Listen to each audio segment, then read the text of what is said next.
எனக்கு எத்தனை வீடு இருக்குதுன்னு வேறு கேட்டாப்புல. நமக்கு என்னங்க தெரியும். எனக்கு தெரிஞ்சு ஒரு 5 வீடு இருக்குது. ஓட்டு இது சர்வே எடுக்க போனாங்க. 5 விஜய்க்கும் அதே எதிரில் இருக்கிற அதே வீட்டில் இருக்கிற விஜய்கள் போட்டு அடிச்சிட்டாங்க. டெம்ப்ளேட் வசனங்கள் பேசி கலந்து அதை கூட இவரால் பேச முடியல. பேப்பரை எடுத்து வச்சு படிச்சுன்னுக்கிறார். அது வேறு இவருக்கு ஒத்துழைக்க மாட்டேங்குது. அப்போ எம்ஜிஆருக்காக இதோ வருகிறார் இதயக்கனி. அந்த இதயக்கனி மரத்தில் பூத்து இருந்தது, மரத்தில் இருந்தது. அதை எடுத்து டைரெக்டாக மக்கள் சாப்பிட்டு இருந்தாங்க. இந்த இதயக்கனி பதப்படுத்தப்பட்ட கனி. இது ஃப்ரிட்ஜில் வச்சுட்டு அப்புறமா ஒரு 50 நாள் பொறுத்து வெளியில் வந்துருக்கு. நிதி வேணும் அந்த மாதிரி ஒரு நீதி வேணும்னா நீதி வேணும்னு கேட்டால் என்னை வெளியே வர விட மாட்டேங்கிறாங்க. வெளியே வர மாட்டேங்கிறீங்க. அதுக்கு சால் ஜாப்பு இப்போ தான் மாட்ட போகிறாரு. அங்கே 20 லட்ச ரூபா கொடுத்தாரு. இங்கே கொடுத்தா நீங்கள் ஓரளவுக்கு பரவாயில்ல. இல்லாட்டி விக்கிரவாண்டிலேருந்து மற்ற இது செத்தான்ல நீங்கள் பட்டியெல்லாம் போடுறாங்க. கேட்டால் உங்கள் வீட்டில் நான் ஒரு ஆள். தன்னிலை விளக்கம், பில்டப், டெம்ப்ளேட் வசனங்கள். நீங்கள் அதையும் சொல்லிடுவீங்க. நான் அது பேசினார்ல, பெண்கள் பற்றி பேசினார்ல, அதெல்லாம் டெம்ப்ளேட்டு ஒரு வரியில். உங்கள் ஆரோக்கியத்தின் உற்ற நண்பன் ஹெல்தி ஸ்வீட் ஃப்ளார் உடனே ஆர்டர் செய்யுங்கள். 4ஆம் துணை நேயர்கள் அனைவருக்கும் வணக்கம். இன்று நம் நிகழ்ச்சியின் சிறப்பு விருந்தினர் ஊடகவியலாளர் முத்தலிஃப் அவர்கள் இணைந்துள்ளார். வணக்கம் சார். வணக்கம்.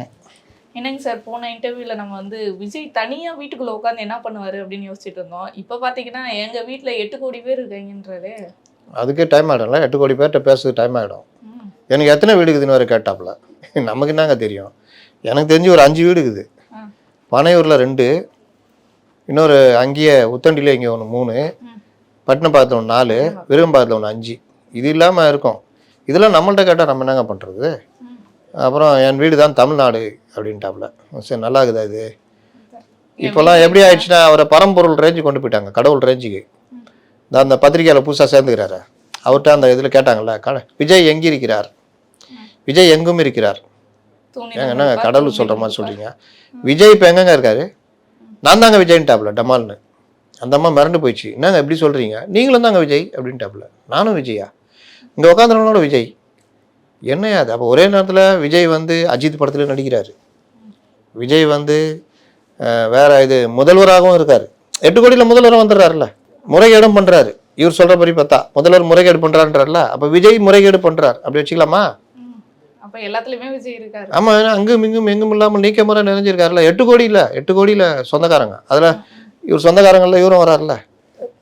இவர் நம்ம முதல்வர் வராருல்ல. முதல்வர் ஃபேமிலி ஒரு சொந்தமாக தானே ஆயிடுது. 8 கோடி குடும்பத்தில் அதுவும் ஒன்றும் இல்லை. அப்போ அந்த குடும்பம் பொழிச்சிட்டு போட்டுமே. அப்ப அவங்களெல்லாம் கழிச்சுட்டு மீதி இருக்கவங்கள சொல்லியிருக்கணும், மீதி எல்லாம் என் குடும்பம். ஆமா, 8 கோடி என் வீடு எவ்வளோ பெரிய வீடு தெரியுமா, தமிழ்நாடே என் வீடுன்றாப்புல. அப்போ முதல்வரும் அவர் வீட்டுக்குள்ளே தாங்கிறாப்புல. எல்லாம் ஒன்றா தாங்கிறாங்க. ஆனால் வெளியில் முதல்வர் திட்டுறாப்புல. வீட்டுக்குள்ளே தான் இருக்கிறீங்களே, முதல்வர்கிட்டே பேசிக்க வேண்டியதானே, இப்படிலாம் ஏன் பண்ணுறீங்க அப்படி இப்படின்னு. அதே மாதிரி 8 கோடி பேரும் விஜய்ன்றாப்புல. அப்போ ஒரு 5 விஜய் கிளம்பி பாரிமுனையில் ஓட்டு இது சர்வே எடுக்க போனாங்க. 5 விஜய்க்கும் அதே எதிரில் இருக்கிற அதே வீட்டில் இருக்கிற விஜய்கள் போட்டு அடிச்சிட்டாங்க. விஜயை தாக்கிட்டாங்க. ஆமாம். அதில் 5 விஜயும் கொண்டு போய் ஹாஸ்பிட்டலில் அட்மிட் பண்ணாங்க. அதில் ஒரு விஜய் 4 மாத கர்ப்பிணி அவங்க. இவங்க எல்லாம் அந்த விஜய்கள் மேலே புகார் கொடுக்குறாங்க. அந்த விஜய்லாம் இவங்க மேலே புகார் கொடுக்குறாங்க. இது இல்லாமல் 3 விஜய்கள் இவங்க மேலே புகார் கொடுக்குறாங்க, விஜய் மேலே. அப்படி வச்சுக்கலாமா. நான் தெரியல, எனக்கு ஒன்றுமே குழம்புது. இதே மாதிரி பிரச்சனையே இல்லை, விஜய்க்கு என்ன தெரியும் தமிழ்நாட்டில் நடக்கிறதுன்னு பற்றி பலர் விமர்சனம் வச்சுட்டு இருந்தாங்க. இப்போ பார்த்தீங்கன்னா பிரச்சனைகளை லிஸ்ட் போட்டு அடுக்கியிருக்காரு. இத்தனை பேர் போராட்டம் பண்ணிட்டு இருக்காங்க, தமிழகம் அமைதியாக இருக்குன்றீங்க அப்படின்ற மாதிரி கேட்டிருக்காரு. சரி, நான் அதுக்கு இப்படி சொல்லவா. மளிகை சாமான் வாங்கியிருக்கீங்களா? வாங்கிருக்கோம். இப்போ உங்கள் வீட்டில் நீங்கள் வாங்கிருக்கீங்களா மளிகை சாமான்? வாங்கியிருக்கேன் சார். சரி, நம்புகிறேன். அப்போ நீங்கள் காலைல கிளம்பி ஞாயிற்றுக்கிழமை வச்சிங்களா, அன்றைக்கி மட்டும் போவீங்க. இன்றைக்கி மட்டும் எதாவது கொடுமா அப்படின்னு. என்னண்ணா வாங்கணும் சொல்லு, நீ எழுதி வாங்கி போவீங்களா? என்னண்ணா அரிசி 1 கிலோ வாங்கிக்கோ, இது வாங்கிக்கோ, அது வாங்கிக்கோ, எல்லாம் லைனாக போயிட்டு அப்படியே சுற்றிட்டு ஃப்ரெண்டை 2 பார்த்துட்டு திரும்பி கொண்டு அந்த பட்டியலை உங்கள் அம்மாட்ட கொடுத்துட்றீங்க. என்னடி மளிகை சாமான் வாங்கிட்டு வர சொன்னேன், என்ன இதான் தான் வாங்கிட்டேன்னா தகுது. என்னது பார் பட்டியல். அரிசி கேட்டியா, தகுது பார் அரிசி. எத்தனை கிலோ சொன்னேன்? 2 கிலோ இருக்கா? கரெக்டு தானே? இது கரெக்டா?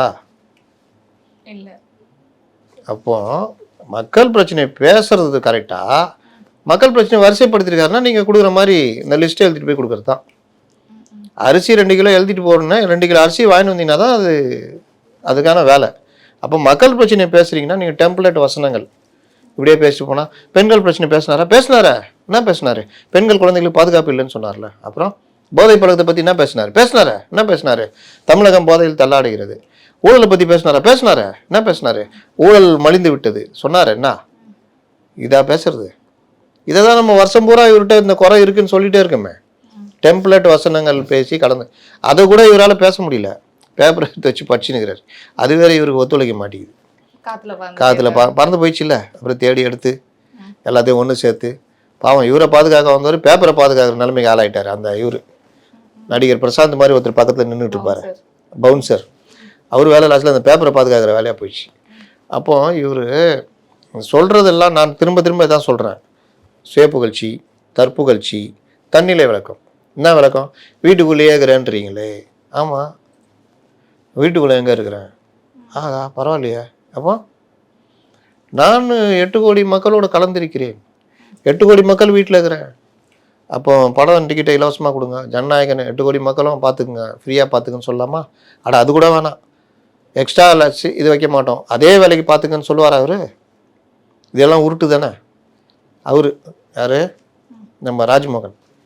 இதோ வருகிறார் இதயக்கனி. ஏன் சொன்னாங்க சொல்லுங்கள், கரெக்டாக சொல்லுங்கள்.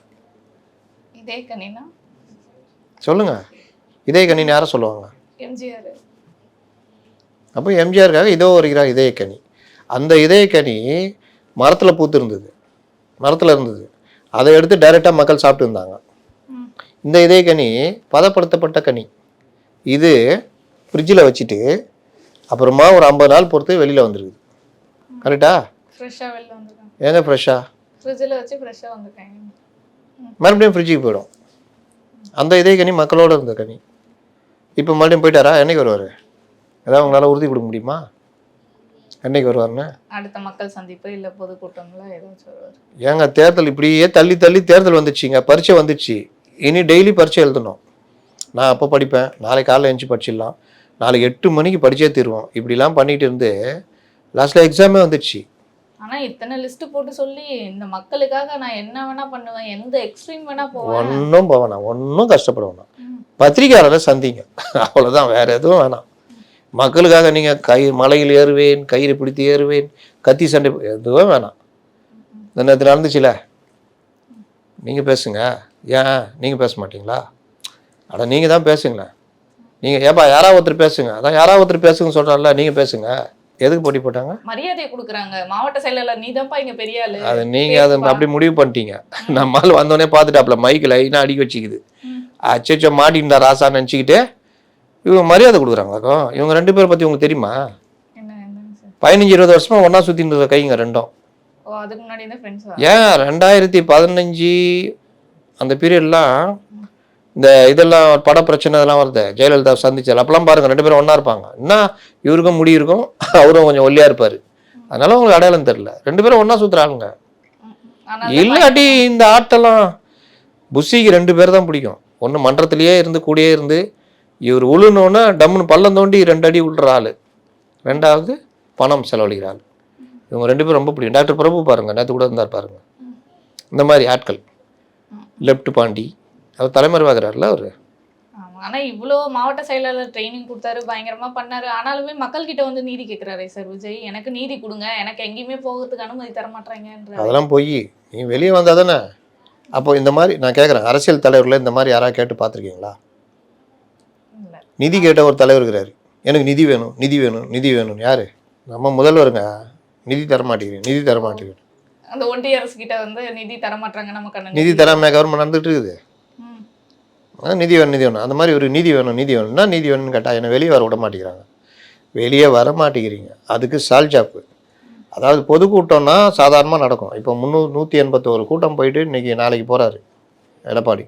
மற்றவங்களாம் பொதுக்கூட்டம்லாம் அட்டன் பண்ணி தான் இருக்காங்க. அவங்களுக்குலாம் மட்டும் ஏன் நீதி கிடைக்குதா? அவங்களுக்கு மட்டும் எப்படி விட்டுறாங்க? ஒரு பொதுக்கூட்டம்னா சாதாரணமாக கூட்டம் ஏற்பாடு பண்ணிட்டு வந்து பேசுனீங்கன்னா யாரும் அவங்களை கேட்க போகிறதில்ல. இது கோபிச்செட்டிப்பாளையத்தில் நடத்துனாங்களா இல்லையா? நம்ம இவங்க ஆதவ அர்ஜுனா மற்றவங்களாம் கோபிச்செட்டிப்பாளையத்தில். அதுக்கு மட்டும் எப்படி பர்மிஷன் கிடைச்சது? விஜய் அவர்கள் வர்றதுக்கு தான் யாரும் அனுமதி தர மாட்டாங்களா? அதெல்லாம் உருட்டு. கேட்குறதுலாம் இந்த மாதிரி உள்ளரங்க வைப்பேன், பாக்ஸ் போடுவேன், அது பண்ணுவேன், எனக்கு கல்யாண மண்டபத்தில் வேணும் அப்படின்னா அதுக்கு 1000 கண்டிஷன் போடுவாங்க, பிரச்சனை வரும்னு. பொதுக்கூட்டம் ஏற்பாடு பண்ணிட்டு நேராக போய் பேசினா எந்த பிரச்சனை இருக்குது? நீங்கள் வாட்டில் போய் பேசி இன்றைக்கும் பாருங்கள், நான் வண்டியில் ஏறிக்கினேன், இந்த பக்கத்தில் பைக் வர வச்சுக்கிட்டு இப்படி வந்துக்கிட்டு ஒரு பொம்பளை போலீஸ் மேலே வேறு ஒன்று விட்டானுங்க டமால்னு. பார்த்தீங்களா? இந்த வேலை தான். இன்றைக்கி ஒருத்தர் இறந்துட்டு வேறு போயிட்டார். திரும்ப திரும்ப சொல்கிறேன், இவங்க ஜனங்களை பற்றி இவங்களுக்கு கவலையே கிடையாது. அவங்கள வந்து நிற்க வைக்கிறீங்க. அவன் வந்து விஜய் வரதுக்கு முன்னாடியே வந்திருப்பான். அவன் காலைல டிஃபன் சாப்பிட்டானோ இல்லையோ ஒரு 8 மணி 9 மணிக்கு வந்து அங்கே நிற்க ஆரம்பிச்சிருப்பான். தண்ணி கிண்ணி குடிக்காமல் இவ்வளோ ஒன்று பாட்டிலில் கொடுத்துருப்பீங்க. அது எந்த மூலைக்கு? வெயிலுன்னா வெயில் தெரியுமா? அது மலை பிரதேசம் நடுவில் இருக்குது. ஆனா ஏன் அந்த டைம் வந்து மக்களுக்கு அந்த நேரம் ஒதுக்குனாங்கன்ற கேள்வியும் இருக்குல்ல சார் தமிழக அரசு? நீங்கள் கேட்குறதாங்க போலீஸை சொல்லும் அந்த டைம் தான் நீ பேசி ஆகணும்னு. நீங்கள் எங்கேயாவது இவங்க வாங்கின டைம்லாம் பாருங்கள். இது வரைக்கும் விக்கிரவாண்டி மாநாட்டிலேருந்து நான் சொல்கிறேன், 4 மணிக்கு ஆரம்பித்து 7 மணிக்கு முடிச்சாருன்னா 4 மணி மேலே வெயில் தாழ ஆரம்பிச்சிடும். அதுக்கப்புறம் 7 மணி வரைக்கும் நடத்தலாம்.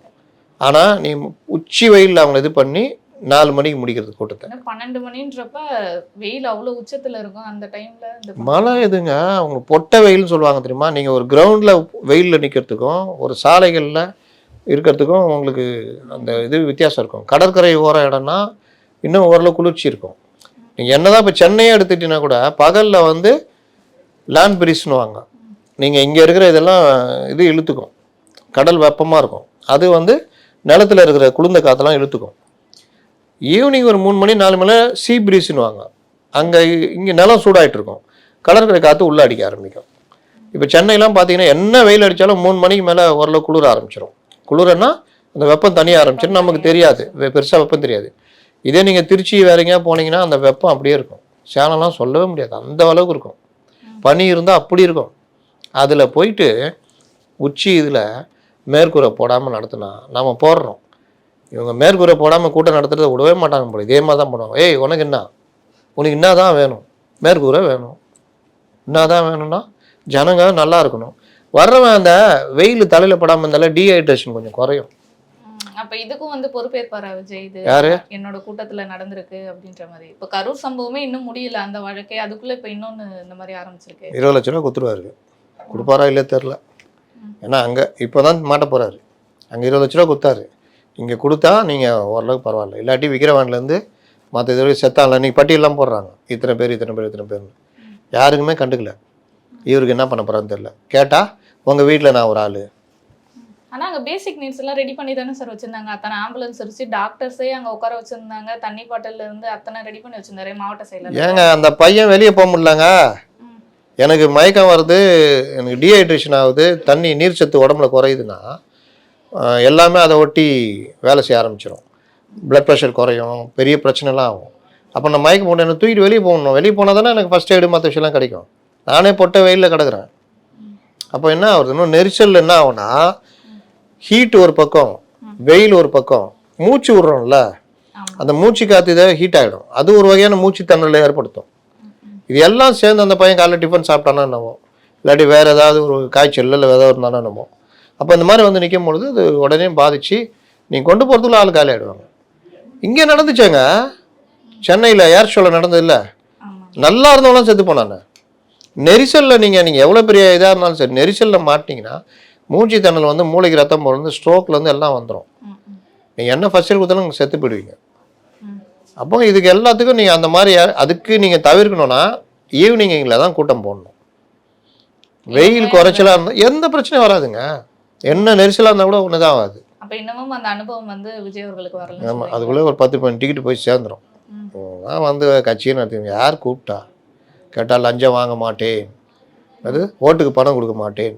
இன்னொரு விஷயமும் கவனிச்சிங்களா சார், எப்பயுமே வந்தா அதிமுக இல்ல பாஜக ஏதாச்சும் ஒரு விமர்சனமாச்சும் வைப்போன்னு கடமைக்காச்சும் வச்சுட்டு போவாரு. ஜனநாயகன் படம் ரிலீஸ் ஆகணுமா வேணாவா? இந்த டைம் பாருங்க, இன்னும் சர்டிஃபிகேட் வரல. ஸ்டாலின் அவர்களை வந்து ஒன்றிய அரசு நீ இழுக்கிறியா, நீ தான் அவுட் ஆஃப் கண்ட்ரோல் சொல்லிட்டு போயிருக்காரு. பின்ன வந்து போகுமா இல்லையா? சென்சார் சர்டிஃபிகேட் ஆடுமா இல்லையா? சிபிஐ விசாரணை ஆடுமா இல்லையா? ஏடிஎம்கே போய் திருப்பி அடிச்சோன்னா வந்து எப்படி நின்ன ராசா, கை கட்டி நின்னியான்னு போட்டு அடித்தோன்னா கம்முன்னு இருந்துருக்கலாம்ல, வெளியே வந்திருக்குமா? எனக்கே கூட தெரியாதுங்க. அந்த பீரியடில் நான் இருக்கிறேன், செய்திலாம் அடிச்சிருக்கேன். இவர் போய் சிஎம்ஐ பார்த்து 6 மணி நேரம் நின்னதெல்லாம் தெரியவே தெரியாது. கடம்பூர் ராஜிட்ட கெஞ்சி நின்னதெல்லாம் தெரியவே தெரியாது. மெர்சலுக்காக போய் நின்னதெல்லாம் தெரியவே தெரியாது. இதில் வேறு மெர்சலுக்கு போகும்போது சொல்லிட்டாராம், சார் நான் வர்றது யாருக்கும் பத்திரிகைலாம் தெரிய வேணாம் சார்னு. அவ்வளோ இதாக இருந்தால் நன்றி இருக்கணும்ல. இப்போ இந்த ஏன் வீரம் பேசுகிறீங்கன்னு கேட்குறேன். எதில் அரசியல் அதை பேசிட்டு போங்க. அடிமை, அந்த இங்கேருந்து கடன் வாங்குறது. இவர் கிடையாதுல்ல. இவருடைய சொந்த அனுபவம்னா இப்போ எடப்பாடியை பார்த்தாரு, கெஞ்சினாரு, எல்லாம் அப்பாவும் பிள்ளையும். எழுதி கொடுக்குறவன் யாரு? எவனோ ஒருத்தன். அப்போ நீ இதை வாங்கி படிக்கும் போது, ஏய் என்ன எழுதியிருக்க, அந்த ஆள்கிட்ட போய் நான் நின்று எவ்வளோ உதவி பண்ணிக்கிறேன், அந்த ஆள் நான் இந்த மாதிரி பேசலாமா அப்படின்னு கேட்டிருக்கணும்ல. எழுதி கொடுத்ததை படித்தாச்சு. அடிமை பாஜக, இன்னும் பிற கட்சிகள் அடிமை அதிமுக அப்படின்னா அந்த கோவம் தான் வச்சுக்கிட்டு செஞ்சாங்க. செஞ்ச உடனே பயம் வந்துச்சு, நமக்கு எதுல வம்பு, நம்ம இந்த சைடே அடிப்போம். ஃபுல்லா போட்டு திமுகவை தான் தாக்கி இருக்காரு. அதுக்கு அடுத்து பாத்தீங்கன்னா இப்ப திமுக என்ன தாக்கு ஏதாவது ஒரு நாள் சொல்லுங்க. திமுக தாக்குன்னு சொல்லுங்க. என்ன தாக்கி? திமுகவை என்னங்க சார் சொல்றீங்க? ஆட்சி அதிகாரத்துல பங்குக்கு நம்மளாலதான் ஆரம்பிச்சுச்சே அந்த பாம்ன்றது, பெட்ரோல் பாம் மாதிரி இப்ப வந்து வெடிச்சுக்கிட்டு இருக்காது எல்லா இடத்துலயும். நம்மளால பாத்தீங்களா இப்ப திமுகவுக்குள்ளேயே வந்து பல குழப்பம் போயிட்டு இருக்கு. இது எங்க தாக்குறது? ஆட்சி அதிகாரம் பங்கு காங்கிரஸுக்கு இன்னைக்கு அவங்க வீக் ஆயிடுச்சுன்னு தெரியுது. திமுக இன்னைக்கு தாவேக்காக பயன்படுத்திட்டு பூச்சாண்டி காமிச்சு அங்கே சீட்டு ஜாஸ்தி வாங்க பார்க்குறாங்க. அதுக்கு ஒரு கருவியாக ஆட்சி அதிகாரத்தில் பங்குன்னு உருட்டுறாங்க. ஆட்சி வந்தால் தானே ஆட்சி அதிகாரத்தில் பங்கு, இருக்கிற ஆட்சியே போகுது.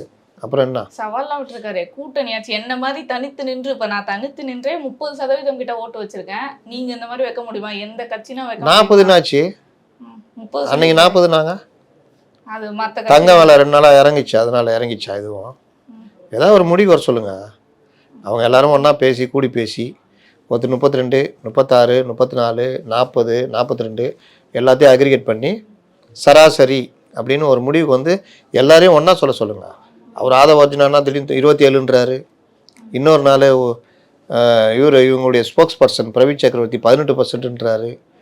அந்த கணக்கெடுப்பு 19ன்னு வருது. இது மாதிரி இஷ்டத்துக்கு. அதனால் ஒரு முடிவுக்கு வந்து சொல்லுங்கள். ஏன் சார் தனித்து நின்று யாராலையுமே அந்த வாக்கு சதவீதம் 1% கூட நீங்களாம் பெற முடியாது சொல்றாரு. விஜயகாந்த் தனித்து நின்று பண்ணாரு, எம்ஜிஆர் பண்ணாரு, யார் பண்ணல. இந்த உருட்டு நாங்கள் என்ன கேட்குறேன், வாழ்க்கையில் நீங்கள் எல்லாம் தனித்து தான் நின்னீங்களா? உங்கள் அப்பா அம்மா, இவர் தானே சொல்கிறாரு என்ன அப்பா அம்மா இல்லைன்னா, ஒரு பேட்டியில் சொல்லியிருப்பாரு. இப்போ சொல்ல மாட்டார் கேட்டால், ஏன்னா இப்போ அப்பா அம்மாவே தள்ளி வச்சுக்கிறாருல்ல. அதனால் இவர் வாழ்க்கையில் இவங்க அப்பா ஒரு கேரக்டரில் நான் வந்துட முடியுமா? விஜயகாந்த்ன்ற கேரக்டரில் வந்துட முடியுமா? யார் தனித்துன்னு நான் தான் வந்தேன்னா இப்போ ஏன் ரஜினியுடைய தம்பின்னு எல்லா படத்துலையும் பாட்டு வச்சிங்க? விஜயகாந்த் தான் ஹெல்ப் பண்ணார். ஆனால் விஜயகாந்த் எங்கேயும் பேசிக்க மாட்டார் படத்தில், ரஜினியை தான் பேசுவார். ஏன்னா ரஜினியை பேசினா தான் அந்த ரசிகர்கள் அப்படியே கன்வெர்ட் ஆகும். இப்படி தானே வளர்ந்து வந்தீங்க. வந்தால் பிறகு என்ன பண்ணீங்க? டிஎம்கே போய் ஓட்டு போட்டிங்களா இல்லையா? அதனால் இவர் நேரத்துக்கு ஏற்ற மாதிரி எழுதி கொடுத்ததை பேசுவார். அவர் எதுவுமே அவர் சொந்த கருத்து கிடையாது. இப்பயுமே ஒரு இன்னமும் வந்து அவராக சொந்தமாக பேசல, ஸ்கிரிப்ட் எழுதி கொடுத்து அதே ஏங்க இப்போ பறந்தது அது என்னதுங்க? அது ஹிண்டா கூட இருக்கலாம் இல்ல சார். இப்போ நம்ம மறந்துடக்கூடாது, அடுத்த பாயிண்ட் இருக்கலாம்ல. அது இன்ட்டு நீங்கள் மக்கள் பிரச்சனை கூட அதில் எழுதி தான் படிக்கிறாரு. அதில் என்ன இன்ட்டு தேவை உங்களுக்கு சொல்லுங்கள். இப்போ நீங்கள் சொல்லுங்கள், தமிழ்நாட்டில் என்னென்ன பிரச்சனை இருக்குது மக்களுக்கு? போராட்டம்ன்றது போயிட்டு தான் இருக்குது. தூய்மை பணியாளர்கள், அப்புறம் பேராசிரியர்கள் போராட்டம், மருத்துவர்கள் போராட்டம், இப்போ மாற்றுத்திறனாளிகள் போராட்டம்னு நிறைய, அங்கன்வாடி ஊழியர்கள் போராட்டம் 10 நாளாக நடந்துகிட்டு எல்லாம் தெரியுதா? இதே விஜய்க்கு தெரிய மாட்டேங்குது. நீங்கள் பேப்பர் பார்த்தா படிச்சிங்க. இதை படிக்கிறது கூட பேப்பர் வேணும்னா அப்பா பேர் சந்திரசேகர், அம்மா பேர் சோபான்னு கூட பேப்பர் எழுதி படிப்பாரா? தெரியும்ல அப்பா பேர் நான் அம்மா பேர் நான். அந்த மாதிரி அரசியலுக்கு வந்துட்டீங்க. உங்களுக்காக இருக்கிறேன், உங்களுக்காக நான் ஓடோடி வருவேன், உழைக்க தயங்க மாட்டேன் அப்படின்லாம் பேசுகிறாருல்ல. அது கொஞ்சமாவது தெரியணும்ல. காலையில் 5000 ரூபா முதல்வர் கொடுத்த உடனே எல்லாரும் அறிக்கை விட்டாங்கல்ல, இவரும் விட்டார்ல. நல்லா நுணுக்கமான கேள்வி கேட்டார். நான் கூட இன்றைக்கி ஒரு இதில் பேசும்போது சொன்னேன், சார் நீங்கள் சொன்ன அதே தான் சார் விஜயன் சொல்லிக்கிறாரு அப்படின்னா. பரவாயில்லையே. நான் கேட்டேன், ஏன்பா கோடை காலம் நான் 2026 மட்டும் தான் வருதா? 2021 வந்ததே இல்லையா? இந்த வருஷம் தான் கோடை காலம் வருதா அப்படின்னு கிண்டல் அடிச்சு. சார் இதே தான் சார் விஜயம் கேட்டுக்கிறாருல்ல, மேடையில் பேச வேண்டியதுதானே? ஏன் பேச 1000, 2000, 3000, 4000, 5000 கொடுப்பாங்க. அதெல்லாம் வாங்கிட்டு அவங்க காதில் போய் விசில் அடிச்சுட்டு வந்துருங்க. அதை வந்து ஓட்டுக்கு கொடுக்குற பணத்தை சொன்னார். நான் சொல்கிறது முதல்வர் இன்னைக்கு கொடுத்தாருல உரிமை தொகைன்னு, அதை பற்றி பேசியிருக்குமா வேணாவா? காலையில் நடக்குது, காரில் நீங்கள் வந்துட்டு இருக்குமா நடக்குது, 9:30 மணிக்கு அறிவிக்கிறாரு. நீங்கள் அப்போ வீட்டிலேருந்து கூட கிளம்பல. அப்போது நீங்கள் இது வந்து பேசி இவ்வளோ நேரம் டைம் இருக்குது. காரில் வரும்போதே இந்த விஷயத்தெல்லாம் யோசிச்சு வந்து பேசலாம். அப்போ தெரியுதா இவருக்கும் எதுக்குமே சம்மந்தம் இல்லை. அப்ப அது ஸ்கிரிப்ட்ல இல்ல, அதனால பேச. ஆமா, வேற என்ன இதுக்கு எதுக்கு ஸ்கிரிப்ட்? நீங்க வரும்போதே ட்வீட் போட்டுருக்கீங்க, உங்க அட்மின் தான் போடுறான் ட்வீட்டு, நீங்க போடலன்னு தெரிஞ்சு போச்சுல. அந்த ட்வீட்டையாவது படிச்சிருந்தாலே பேசலாமா மேடையில் ஏறி? இல்லை இந்த கூட வராங்கல்ல மிகப்பெரிய அரசியல் ஆளுமைகள், ஆதவ அர்ஜுனா, செங்கோட்டையன் அருண்ராஜ், இந்த இருக்கிறாப்புல ராஜ்மோகன், இவங்களை கேட்டால் கூட என்ன அப்படி சும்மா அளவனாலும் தெரியும்ல. 5000 ரூபா இது என்ன இதுன்னா 5 வருஷத்தில் கோடைக்காலமே வரல, கோடைக்காலம் இப்போ தான் வந்திருக்கா, இது என்ன 3 மாதத்துக்கு இதை கொடுத்துட்டு அட்வான்ஸாக கொடுத்துட்டு அதை என்ன பெருமை பேசுகிறாரு இவர். இதெல்லாம் பேசணும்ல. ஆமா, ஆனா அதுக்கு பதிலா பழமொழியில பேசியிருக்காரு, பொய்யிலே பிறந்து பொய்யிலே வளர்ந்த புழுதை ஏங்க போல் அதெல்லாம் எழுதி கொடுக்கறத பேசுதுங்க, அதுக்கெல்லாம் நம்ம என்னங்க சொல்ல முடியும். அவங்க நான் மொத்தமா மொத்தமாக சொல்லிட்டேங்க. தற்புகழ்ச்சி, தன்னிலை விளக்கம், பில்டப், டெம்ப்ளேட் வசனங்கள், நீங்கள் அதையும் சொல்லிடுவீங்க. நான் அது பேசினார்ல, பெண்கள் பற்றி பேசினார்ல, அதெல்லாம் டெம்ப்ளேட்டு. ஒரு வரியில் மொத்தமாக சேர்ந்த பூமாலை தான் விஜய் போட்ட பூமாலை. இதோட 50 நாள் கழிச்சு வருவார். மறந்துடாமல் ஜனநாயகன் படத்தை கூடுதல் விலை கொடுத்து வாங்கி பாருங்கள். தொடர்ந்து இதே போன்ற பல நிகழ்வுகளை பற்றி பேசுவோம். சரி, நன்றி.